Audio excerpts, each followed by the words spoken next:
in my 5th year with AIR and have previously served as a math and science teacher, department and professional development chair, and turnaround administrator.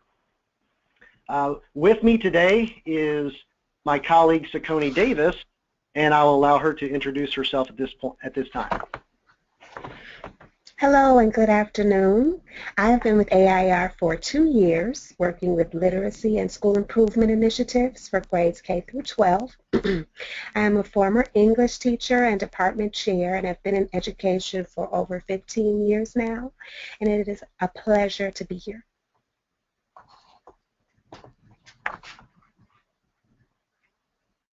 Thank you, Sakoni. For those of you joining us today, I want to point out that we do have a chat box to the right-hand side, and feel free to type in if you have any questions or anything during that chat box, and we will reply to those. We'll have a QA session at the end of the session today to reply to those.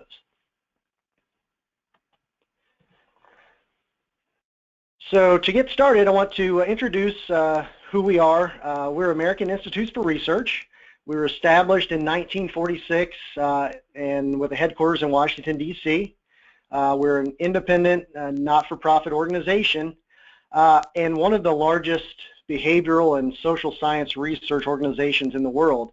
And you may have seen some of our work in the education field, also in health, workforce, matters, and international development as well. On today's webinar, we are going to share a lot of information with you and some tools relevant to PLCs, and we want you to be able to walk away with several things. Those are being able to describe the 6 core attributes of effective PLCs, to know the importance of ongoing training and support for PLC facilitators, to understand the importance of PLC goals and how they're used to help you stay focused and measure your progress on your outcomes, and also monitoring and evaluating PLCs in your schools.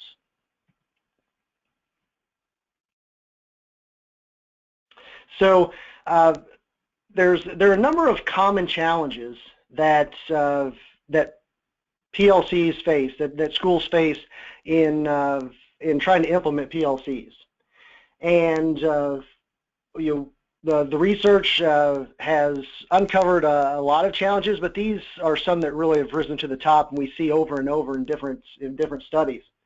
One of these challenges that I'd like to highlight is the first one of no clear purpose or vision exists. And an example of this was observing PLCs in a district where they'd given teachers time to collaborate and even called it PLC time, but they had never provided clear expectations for what teachers were supposed to do. And as a result, you can guess what happened. Teachers used that time. One group took the time, this time that they had together, to organize their book closet. Another department used the time to order lab materials for science labs, but while they were doing that, they amazingly had no curriculum documents or lesson plans or standards anywhere to be found. They were just looking at a catalog and ordering. Other teachers took the time to complain about student behavior, lack of parent involvement, really anything they could find to complain about, and ultimately complaining about how they could find better ways to use their time than this PLC time that they were given. And unfortunately, I couldn't argue with them because on the front that they could use their time more effectively, what I could argue with them is that what they were doing was not actually a true PLC. Another one of these challenges that I've seen too often is when schools and PLCs are data rich but information poor. One district I was working with or observing had been implementing PLCs for a couple of years, and they decided that they needed more data analysis because they were giving a lot of tests to students, and teachers should be using that data. So they had a lot of data. They had data from the previous year's state assessment, which was conveniently delivered in November of the following year when it's not as much use. Online standardized benchmark tests that were given 3 times a year. They had practice ACT exams that were given 2 times a year, and they had these weekly short cycle assessments, and none of these were clearly aligned to curriculum or state standards. The teachers were visited by district content and data leaders that had just piles and stacks of data, and they were told to use this data to improve their teaching and improve student achievement. Now, I'm not going to go into all the details about the reactions that these teachers had, but the frustration that they had was really evident, and they found themselves having to spend this precious time that they were given looking at all of this summative data rather than spending time on their department-created common unit assessments that were actually aligned to curriculum, state standards, and truly reflected what they had taught. So the moral of the story is that more data isn't better. Small, focused doses of assessment data that are aligned with taught curriculum and can actually inform changes to instruction really go a long way. So in order to address these challenges, the research is really consistent in showing how PLCs can serve as a hub for high-quality professional development in your school or district. Despite the challenges I shared recently, I have seen PLCs operating effectively, and I must say that when they are operating effectively, they're a really exciting thing to be a part of. One social studies PLC that I had the fortune to observe over several months, I feel really hit a home run with their PLCs. They started out with a goal to improve writing skills of their students, and they set a measurable goal in that area.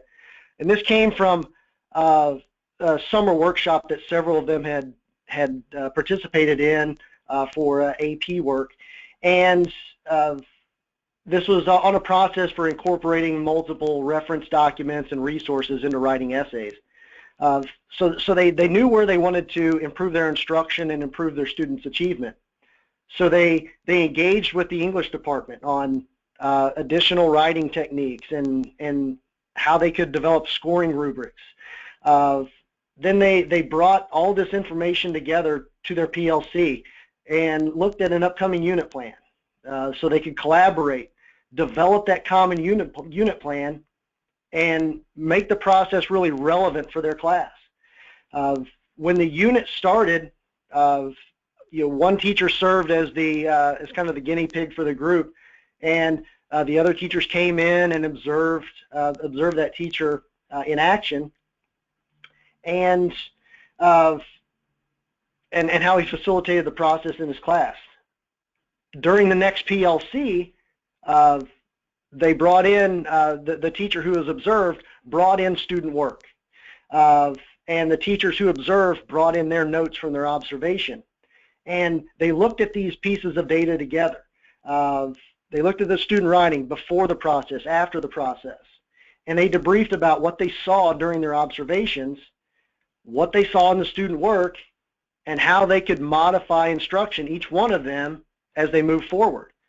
And then the cycle started again, and a new teacher was observed, and they followed the process. It was a very sustainable process with their PLC. So as you can see from that example, there were, this PLC touched on all of these components and more of high-quality professional development, including analyzing data.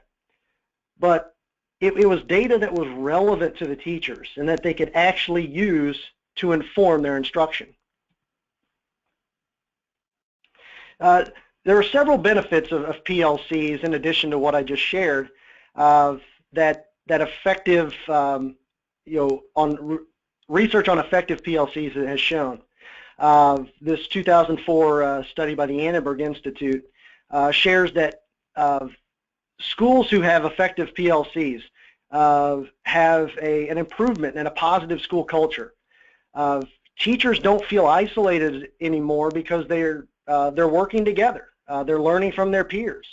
They are learning new knowledge on how to implement effective teaching strategies.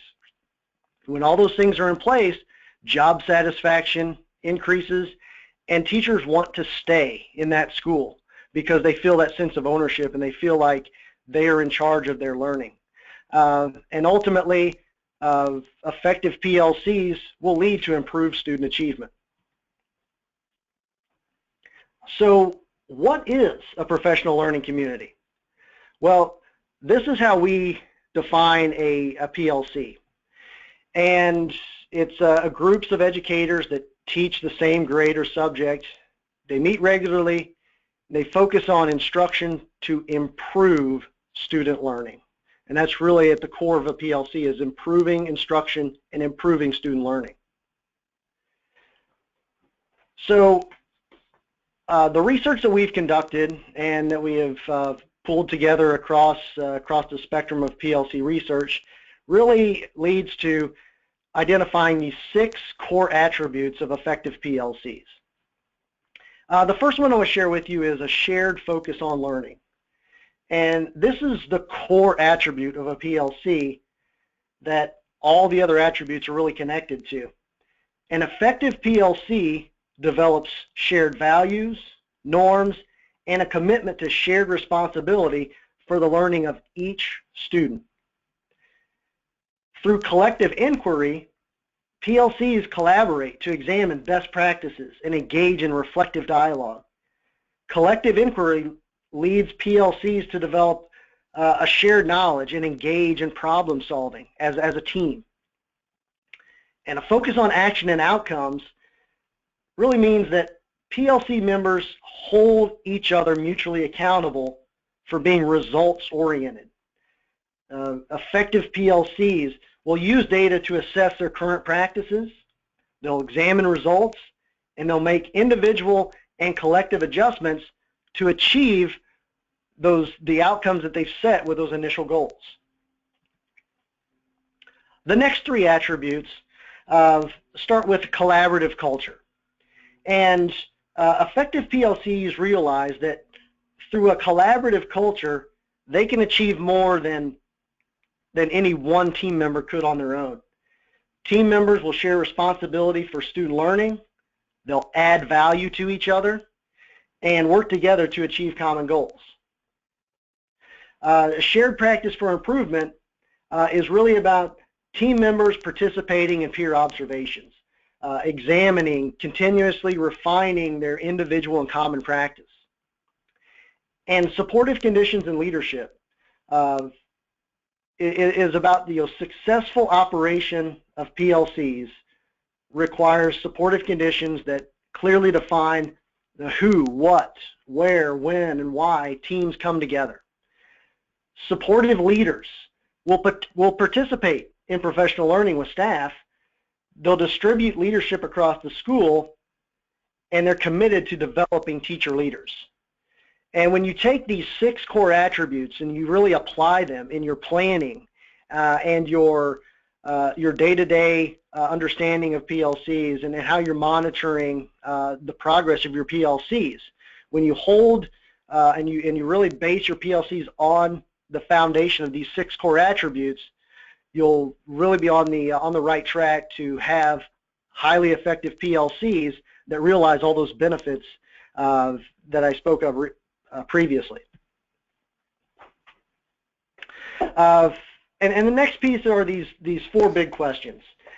So within the 6 core attributes are these questions that help focus the work of PLCs.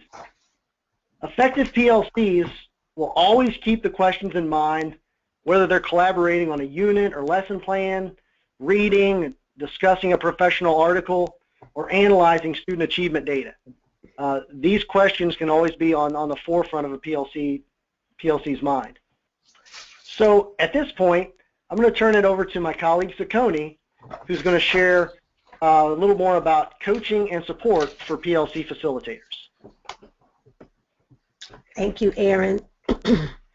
During this section of the webinar, we will discuss the importance of providing ongoing support to PLC facilitators as well as school leaders in order to establish a culture of professional learning in schools.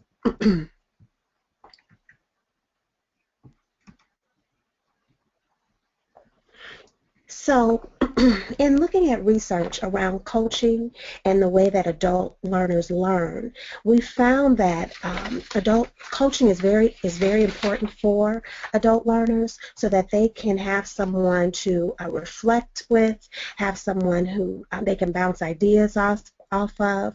It's also important for adult learners to be able to explore different information that they're receiving and also reflect on past experiences. It's also important for adult learners to be able to collaborate with each other and able to have that side-by-side coaching within the school, within the day as they implement the new things that they are learning.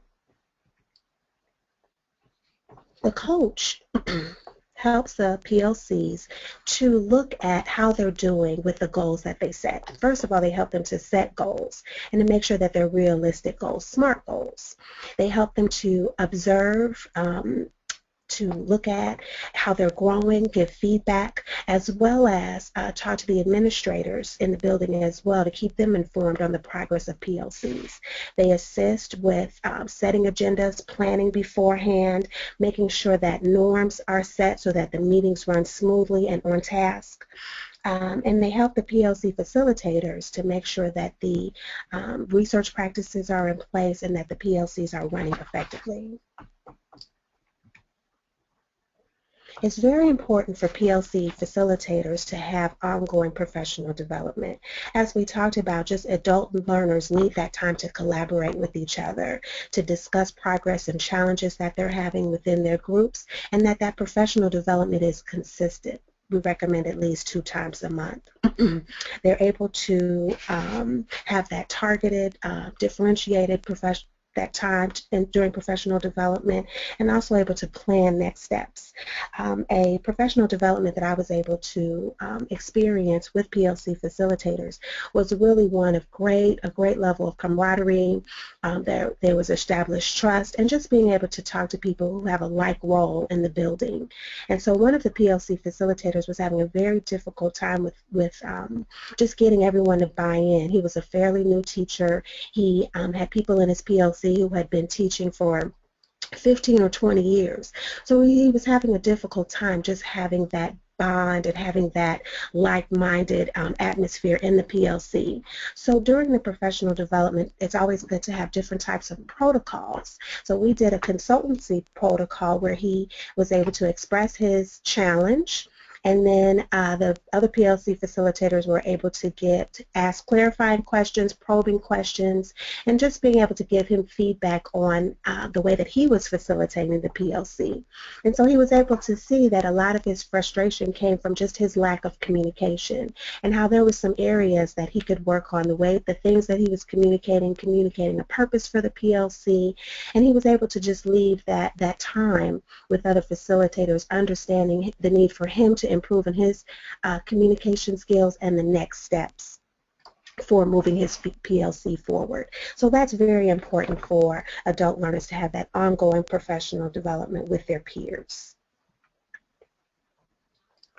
So this section of the webinar, we're going to talk about just the importance of monitoring, having a system for monitoring and continuous improvement. In order for PLCs to reach their maximum effectiveness, research shows that we must monitor what we're doing.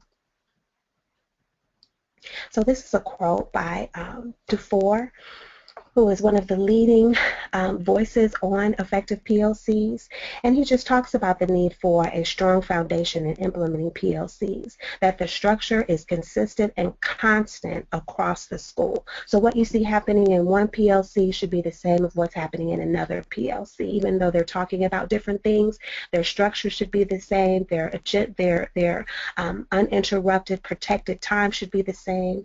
Everything that goes into having moving towards towards school improvement, those structures, that foundation has to be strong in place and consistent.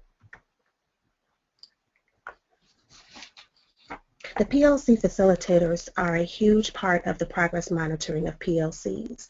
It's important that they work with their coach to set annual and semester goals for each PLC. So the coach will kind of prep them in planning for the goals, but then the goals will be set in the PLC. This helps for the members of that PLC to have buy-in to the PLC and also feel that they are a contributing member. It's also important that there's a review of data on a regular basis and that everyone comes prepared and they're ready to work toward the goals that the PLC has set that are aligned to the school and district goals as well. One of the tools that we'll be sharing with you is the PLC self-reflection tool. These tools are divided into the 6 core attributes that Aaron talked about earlier. It's very important that that teachers have an opportunity to reflect on what they're doing. You reflect on your progress and you also are able to see your next steps for improvement. So this tool is used 3 times a year, beginning, middle, and end, and the results of it are shared with the PLC coach, and it's used to examine the evidence for supporting effective PLCs. This is a sample of the tool, and again, so it has these 3 areas and then the other 3 areas of core attributes as well. And as you see here, it gives you a description of the attribute, and then how do you think you're doing? What's your implementation level? 1 being the least, and then 4 being operating at a high level. You provide evidence for whatever level that you chose, and then what are your next steps in continuous improvement? And from my experience, this tool has been completed very honestly, very thoughtfully, and it really just gives teachers an opportunity to collaborate together on how we're doing and what are our next areas. A time where I was sitting in a science PLC and they were going through shared focus on learning. One of the teachers brought up that she was concerned that there wasn't consistency across the department on how students worked in their science lab notebooks. Biology was doing it one way, chemistry was doing it another way. So in reviewing the shared focus on learning, they were able to determine that they need to come up with some consistency, that no matter what science course you're taking, your lab book will be set up the same way. There'll be a common rubric, there'll be common areas for the notebook, and then it'll be consistent throughout all the departments. And they felt really great about that being a next step for them. And then by the end of the year, the process was very smoothly, and they were very confident going into year 2 that all of their students would be ready and familiar with how to set up their science lab notebook, and that it would be the same across the department.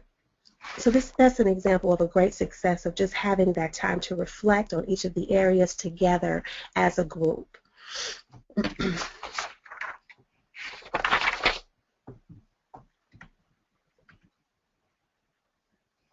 Okay, so the next tool is the PLC observation tool, which is, again, is broken into the areas. This is the 6 areas. This is a tool that the administrators and the PLC coaches use when we go in to observe a PLC. It provides a common lens, and it also enables the administrator and the coach to give that rich feedback on how the implementation of the PLC is going. It is a time for, it is definitely sent to teachers in advance so they know that when someone comes in their room, this is what we are looking for. And from my experience, there has also been alignment to their reflection, and then when I come into what I observe in the tool. So that's also very encouraging, that many of the things that they're working on are areas that we also see that they're working toward. And so this information is shared with the PLC facilitator, and then a time is given to be able to assess those next steps. Here is a sample of the checklist, and again, it is broken into those 6 core attributes, and then you see the indicators 0, 1, and 2 to determine how they're doing in each of those areas under that criteria. And then you are able to take notes on what you see and then provide any evidence that you've seen in that particular area, and then that information is shared with the PLC facilitator. Okay, so now I'm going to turn it back over to Aaron. All right, thank you, Sakoni. Those are some great examples of using those tools and seeing those tools in action. So today, as we wrap up, I want to just finish up with what we shared with you, and just to cover that, we have discussed those 6 core attributes of effective PLCs, and really tried to make the case for why PLCs are so important for really reflective practice and improving your team moving forward. Look at the importance of ongoing training and support for PLC facilitators, so that they're not on their own. They know that they have been trained on what to do, on how to do it, and they have that support network in place. Just how important that is for sustainable excellence in your PLCs. All of these examples that we provided, the positive ones, were really about having initial goals set up about what you want to accomplish as a PLC, so that you have a clear focus to move forward, and seeing these, giving some real examples of how to monitor and evaluate PLCs using the tools that we've provided. So with all of the research that we've shared with you, all of this is going to be available to you if you want to read any further about some of the research that has been done. There's this information and a whole lot more. And so at this time, I would like to open up to if there are any questions that anyone has. If you can type those into the chat box, we would love to hear and be able to address any questions that you may have. If you do not have a chat box open on your screen, if you go up to the View menu and open up the View box, you should see a list of checks that you can check boxes that you can select chat, and it will open up a chat box. So I'll give you a few minutes to address. If you have any questions, please type those in the chat box, and we'll do our best to answer those. Whether it's about setting up PLCs, other challenges. If you have any specific challenges that you've faced that are facing that we could help with, large scale to even more specifics, we would love to hear those.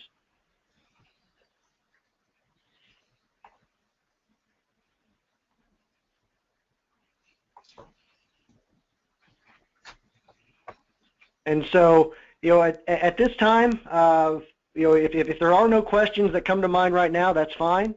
I also want to share my information with you, so that if you do have any questions moving forward, please feel free to contact me.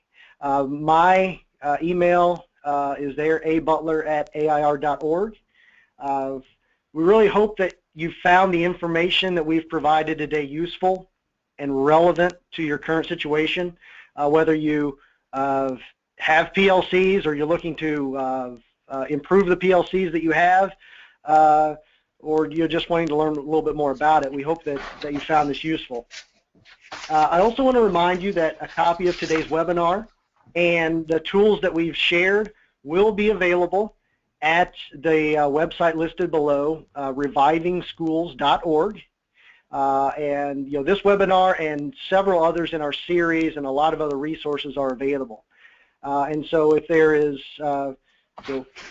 any questions that you have, please feel free to reach out to us and check out the website. So I want to thank you again for joining us, and wish you all a great day.